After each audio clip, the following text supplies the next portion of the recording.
योगेश पाटील योगी इलेक्ट्रिककडून आता गोविंदनगरला आलेलो आहे. आपण हे काम केलेलं आहे आधी. तर याच्यात तिसऱ्या फ्लोअरवरचे फ्लोरिंगचे पाईप टाकले होते काही दिवसापूर्वी. तर तिथं एक असा प्रॉब्लेम झालेला आहे, तो प्रत्येक इलेक्ट्रिशियनला येऊ शकतो. तो आता तुम्ही बघू शकता, आम्ही आलेलो आहेत ते प्रॉब्लेम सॉर्ट आउट करण्यासाठी. तर आता आपण वरती जाऊन तो प्रॉब्लेम सॉर्ट आउट करूया.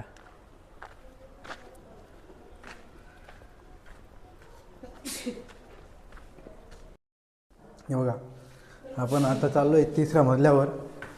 जो काही प्रॉब्लेम आहे तो प्रत्येकाला येऊ शकतो इथं. नाही, प्रत्येक इलेक्ट्रिशियननी काळजी घ्यायला पाहिजे.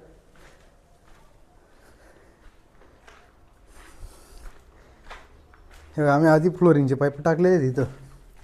पण प्रॉब्लेम काय आहे, ज्यावेळेस हे माचन वगैरे करतात त्यावेळेस काही यांचे टुक्कार पोरं जे आहेत स्टाईलवाल्यांचे, हे अशा प्रकारे आपला पाईप फोडून मोकळे होतात. हे बघा आता किती नुकसान आहे. दुसऱ्या कामावरून इथं यावं लागलं मला आणि हा पाईप रिपेअर करावा लागतो आहे. तर अशी काळजी तुम्ही घ्या. स्टाईलवाल्यांना कळवा की आपण इथं पाईप टाकलेले आहेत, हे तुटफुट व्हायला नको. पूर्ण फ्लॅटचे पाईप टाकून झालेले होते,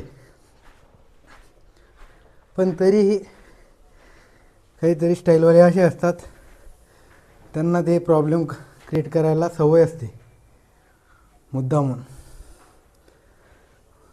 चला ठीक आहे, आता आम्ही हे पाईप रिपेअर करू आणि त्यानंतर परत तुम्हाला एक व्हिडिओ टाकतो मी तुम्हाला. थँक्यू.